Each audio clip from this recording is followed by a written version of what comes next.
প্রিয় শিক্ষার্থী বন্ধুরা, আমরা বোর্ডে একটা গাণিতিক সমস্যা লিখেছি। সমস্যাটা হচ্ছে আরএলসি সিরিজ সার্কিট এর পাওয়ার সংক্রান্ত গাণিতিক সমস্যা। তাহলে চলো কথা না বাড়িয়ে আমরা সরাসরি প্রশ্নে চলে যাই। প্রশ্নে কি বলা হয়েছে একটু লক্ষ্য করি।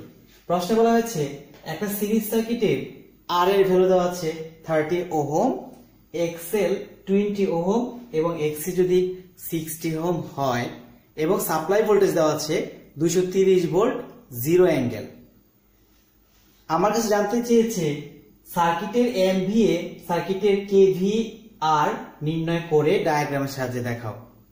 শিক্ষার্থীরা, প্রশ্নে সাধারণত কারেন্ট, ভোল্টেজ বা পাওয়ার অপচয় সম্পর্কে জানতে চায়, কিন্তু এইভাবে প্রশ্নটা না করে তোমাদের কাছে প্রশ্ন কিন্তু এইভাবে মাঝে মধ্যে চাইতে পারে। প্রশ্নে বলা হয়েছে কি লক্ষ্য করো, এমভিএ এবং এম ভারের মান নির্ণয় করো। তাহলে এই প্রশ্ন দেখে আমাদের বুঝতে হবে আমাদের কি নির্ণয় করতে হবে। একটা জিনিস লক্ষ্য করো, আমরা জানি পাওয়ার হচ্ছে তিন প্রকার। সেটা হচ্ছে অ্যাক্টিভ পাওয়ার, রিঅ্যাক্টিভ পাওয়ার আর হচ্ছে অ্যাপারেন্ট পাওয়ার। অ্যাক্টিভ পাওয়ার একক হচ্ছে ওয়াট বা তার বড় একক হলে সেটা কি হবে কিলোওয়াট। রিঅ্যাক্টিভ পাওয়ার একক হচ্ছে ভার, তার বড় একক হলে হবে কে ভার। এবং অ্যাপারেন্ট পাওয়ার একক হচ্ছে ভিএ, ভোল্ট এম্পিয়ার, আর তার চেয়ে বড় একক হলে হবে এটা কি কেভিএ। ওকে, তাহলে এখন দেখো তো তোমাকে বের করতে বলেছে এমভিএ। এমভিএ মানে কি, কেভিএ এর চেয়ে যদি বড় একক হয় তখন তার নাম বলবো এমভিএ। কেভিএ এর চেয়ে বড় একক হলে সেটাকে বলবো এমভিএআর, এমভিএআর। আর যদি কিলোওয়াটের চেয়ে বড় একক হয় তাহলে এটা বলবো মেগাওয়াট। ওকে, তাহলে যেহেতু এখানে লেখা আছে এমভিএ, তার মানে এইটা বের করতে বলছে। তার মানে এইটা মানে কি, এটা হচ্ছে আমার আপাত পাওয়ার বা অ্যাপারেন্ট পাওয়ারের একক। তার মানে আমাকে বের করতে বলা হয়েছে অ্যাপারেন্ট পাওয়ার কত। ডাইরেক্ট ওভাবে না বলে আমাকে বের করতে বলছে এমভিএ। এমভিএ দেখলে আমরা কি বুঝবো, এমভিএ হচ্ছে আপাত পাওয়ারের একক বা অ্যাপারেন্ট পাওয়ারের একক। তার মানে আমাকে অ্যাপারেন্ট পাওয়ার বের করতে বলা হয়েছে। এরপর এটা কি হচ্ছে এম ভার, তার মানে এইটা। প্রশ্নে বলা হয়েছে এমভিএ বের করো এবং এম ভার বের করো। কিন্তু তুমি যদি এটাকে ভেক্টর সাহায্যে দেখাতে চাও বা ডায়াগ্রামের সাহায্যে দেখাতে চাও, ডায়াগ্রাম বলতে কোন ডায়াগ্রাম, এটা হচ্ছে পাওয়ার ডায়াগ্রাম বা পাওয়ার ত্রিভুজ। পাওয়ার ত্রিভুজের সাহায্যে দেখাতে হলে অবশ্যই তোমাকে কি মেগাওয়াট, এমভিএ এবং এম বার জানা প্রয়োজন। তাহলে এমভিএ এম বার বের করতে বলছে, মেগাওয়াট বের করতে বলে নাই, কিন্তু ডায়াগ্রাম অঙ্কন করতে মেগাওয়াট লাগবে, তাই আমরা মেগাওয়াটটা নির্ণয় করব। তাহলে চলো আমরা এই গাণিতিক সমস্যাটা ধারাবাহিকভাবে সমাধান করার চেষ্টা করি। শিক্ষার্থীরা, প্রথমে আমরা এই যে তথ্যগুলো দেওয়া আছে সেই তথ্যের একটা সার্কিট অঙ্কন করার চেষ্টা করব। তথ্যে বলা হয়েছে রেজিস্ট্যান্স, রিঅ্যাকট্যান্স অর্থাৎ ইন্ডাকটিভ রিঅ্যাকট্যান্স, ক্যাপাসিটিভ রিঅ্যাকট্যান্স এই ভ্যালুগুলো দেওয়া আছে এবং বলা হয়েছে পরস্পরের সাথে কিভাবে যুক্ত, সিরিজে যুক্ত। তাহলে দেখো আমি এটা একটা সিরিজ সার্কিট অঙ্কন করছি। এটা হচ্ছে তার রেজিস্ট্যান্স, এটা তার ইন্ডাকট্যান্স, এটা হচ্ছে তার ক্যাপাসিটেন্স এবং পরস্পরের সাথে কি করবে, একটা সোর্সে যুক্ত, সোর্সের সাহায্যে এখানে যুক্ত অবস্থায় আছে। আর এর ভ্যালু কত, এটা হচ্ছে আর, এটা হচ্ছে এক্সএল এবং এটা হচ্ছে এক্সি এর ভ্যালু দেওয়া আছে। আর এর ভ্যালু দেওয়া আছে 30 ওহম আর এক্সএল এর ভ্যালু হচ্ছে 20 ওহম এবং এক্সি এর ভ্যালু দেওয়া আছে 60 ওহম। সাপ্লাই ভোল্টেজ দেওয়া আছে 230 ভোল্ট, অ্যাঙ্গেল হচ্ছে 0 ডিগ্রি। এইটাই হচ্ছে মূলত আমার সার্কিটটা। এখন এখান থেকে কি বের করতে হবে, পাওয়ার বের করতে হবে। পাওয়ারের সূত্র লক্ষ্য করো, আমি যদি অ্যাক্টিভ পাওয়ার বলি তার সূত্র হচ্ছে ভিআই cos থিটা। তার মানে এখানে কি লাগবে, ভোল্টেজ লাগবে, কারেন্ট লাগবে। ভোল্টেজ প্রশ্নে দেওয়া আছে, কারেন্ট কিন্তু প্রশ্নে দেওয়া নেই। কারেন্ট বের করতে হবে, পাওয়ার ফ্যাক্টর বের করতে হবে। এরপর দেখো আমি যদি বলি রিঅ্যাক্টিভ পাওয়ার, তখন তার সূত্র কি ভিআই sin থিটা। তার মানে ভোল্টেজ দেওয়া আছে, এখানে কারেন্ট বের করতে হবে আর sin থিটা মানটা বের করতে হবে। আর এটা হচ্ছে কিসের মান, আপাত পাওয়ার, সেটা হচ্ছে ভিএ মানে ভোল্ট এম্পিয়ার। তাহলে কারেন্ট এবং ভোল্টেজের গুণফল লাগবে, কিন্তু এখানে কারেন্ট নাই। তার মানে মূল কাজ হচ্ছে কারেন্ট ছাড়া আমি কিন্তু পাওয়ার বের করতে পারছি না। যেহেতু কারেন্ট ছাড়া আমি এই সার্কিটের পাওয়ার নির্ণয় করতে পারছি না, তাই আমার প্রথম কাজটা থাকবে এই সার্কিটের কারেন্টটা নির্ণয় করে নেওয়া। লক্ষ্য করো এখান থেকে এই ভোল্টেজ সাপ্লাইয়ের ফলে এখানে একটা কারেন্ট প্রবাহিত, জানা আছে আই। যেহেতু এটা সিরিজ সার্কিট, এই ইম্পিডেন্সটা কি হবে, Z equals to R plus J of XL minus XC. তাহলে আর এর ভ্যালু কত 30, এইট আর এর ভ্যালু প্লাস জে এক্সএল এর ভ্যালু কত 20, এক্সি এর ভ্যালু কত 60। ক্যালকুলেশন করি, 30 প্লাস জে এখানে হলো কত মাইনাসের 40। তাহলে ক্যালকুলেশন করে আসবে 30 মাইনাস জে 40। এটা হচ্ছে রিঅ্যাক্টিভ পোলার ফর্ম। এর একটা পোলার ফর্ম আমি নিয়ে রাখবো। পোলার ফর্ম হচ্ছে 50 এবং অ্যাঙ্গেল হচ্ছে -53.13 ডিগ্রি। এটা হচ্ছে ওহম। কি বের করলাম? ইম্পিডেন্স বের করলাম। কিসের জন্য? কারেন্টের জন্য। আমার কারেন্ট বের করতে হবে। কারেন্টের ফর্মুলা কি? I equals to V by Z। তাহলে ভোল্টেজের মান কত হচ্ছে এখানে? ভোল্টেজ হচ্ছে 230, অ্যাঙ্গেল কত? 0 ডিগ্রি।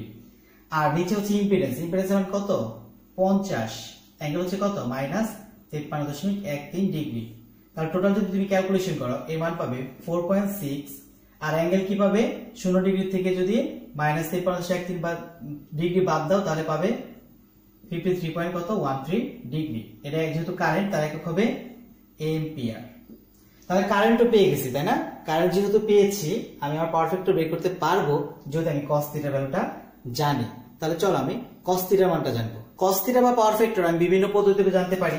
একটা হচ্ছে কারেন্টের যে অ্যাঙ্গেল এটাতে বের করতে পারবো। তাহলে কারেন্টের অ্যাঙ্গেলটা কত একটু লক্ষ্য করো। cos θ equals to cos angle কত ডিগ্রি ছিল? 53.13 ডিগ্রি। তাহলে এটা যদি আমি ক্যালকুলেশন করি এর ভ্যালু পাবো 0.60। এটাকে আরেকভাবে বের করতে হবে। কিভাবে? দেখো, cos θ equals to r by z। তাহলে r এর ভ্যালু কত?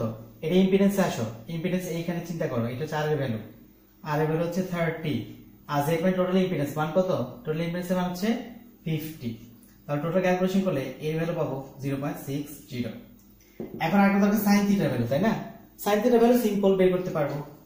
sin θ কেন দরকার? রিঅ্যাকটিভ পাওয়ার বের করার সময় sin θ ভ্যালুটা দরকার পড়বে।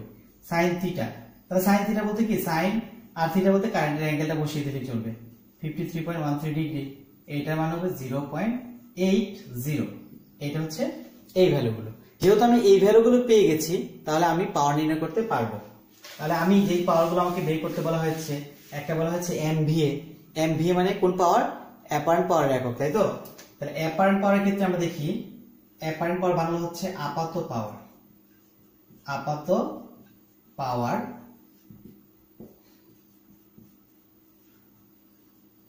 Apparent power. তাই এটা ফর্মুলা হচ্ছে S equals to VI।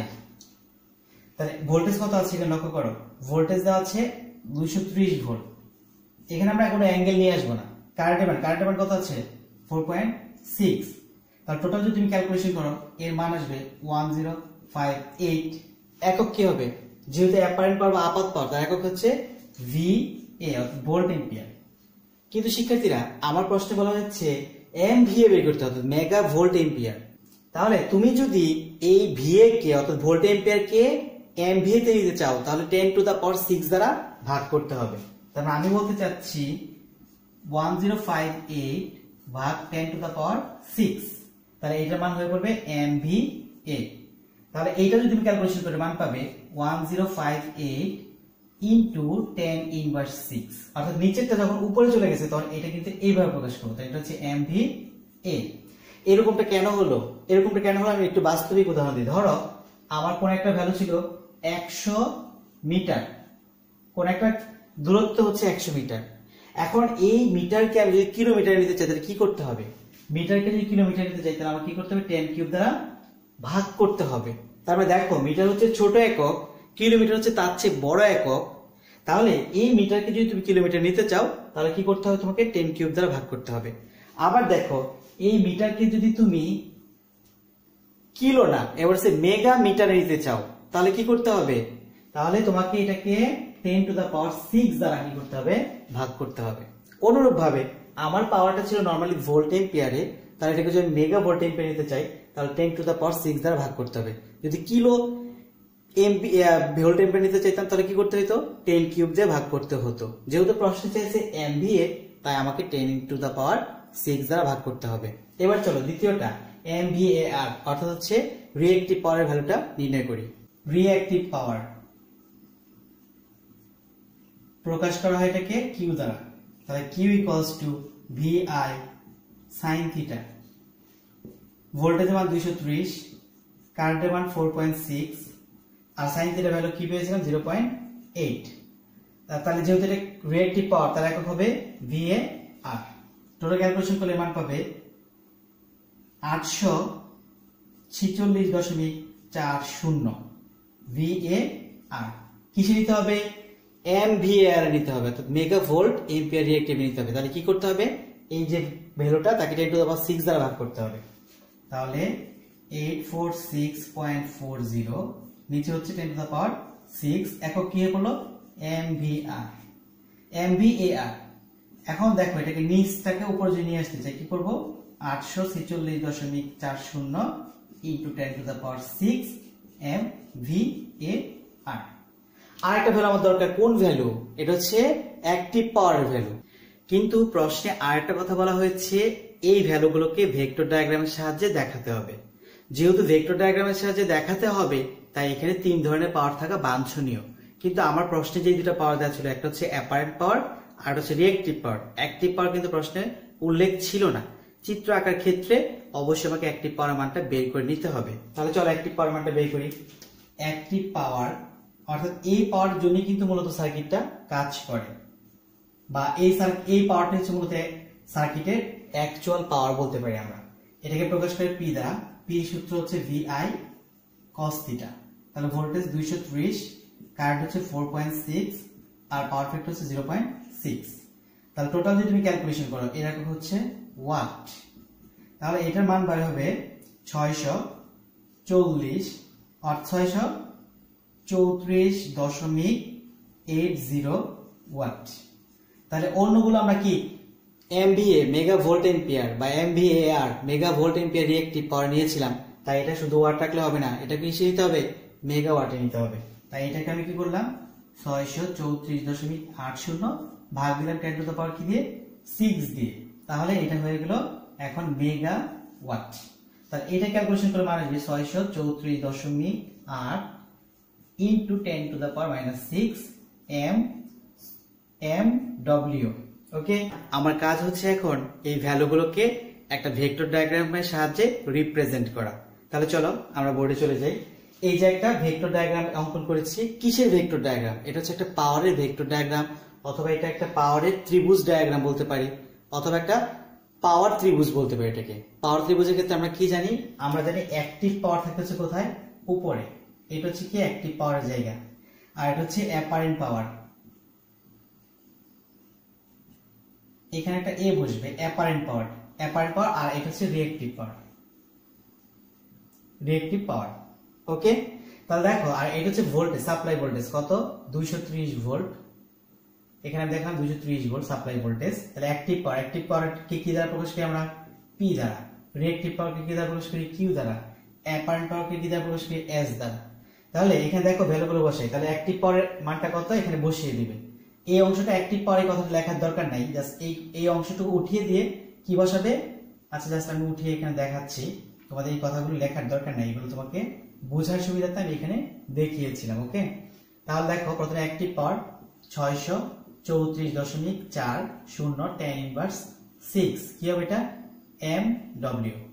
আর এটা যেহেতু রিঅ্যাক্টিভ পাওয়ার, এখানে আসো, রিঅ্যাক্টিভ পাওয়ারের কত মান আমরা দেখেছিলাম 846.40 ইনটু 10 টু দা পাওয়ার। এখানে যদিও আমি 10 টু দা পাওয়ার দিয়েছি, এখানে প্রত্যেকটা মান কি আসবে? মাইনাস আসবে। তাহলে 10 টু দা পাওয়ার -6, যেহেতু রিঅ্যাক্টিভ পাওয়ার কি হবে? MVAR। আর এটা অ্যাপারেন্ট পাওয়ার, তার মানটা কত আসবে? 1058 ইনটু 10 টু দা পাওয়ার -6, এটা হচ্ছে MVA। তাহলে এটাই হচ্ছে ভেক্টর ডায়াগ্রাম বা পাওয়ার ত্রিভুজের ডায়াগ্রাম। শিক্ষার্থীরা ধন্যবাদ সবাইকে।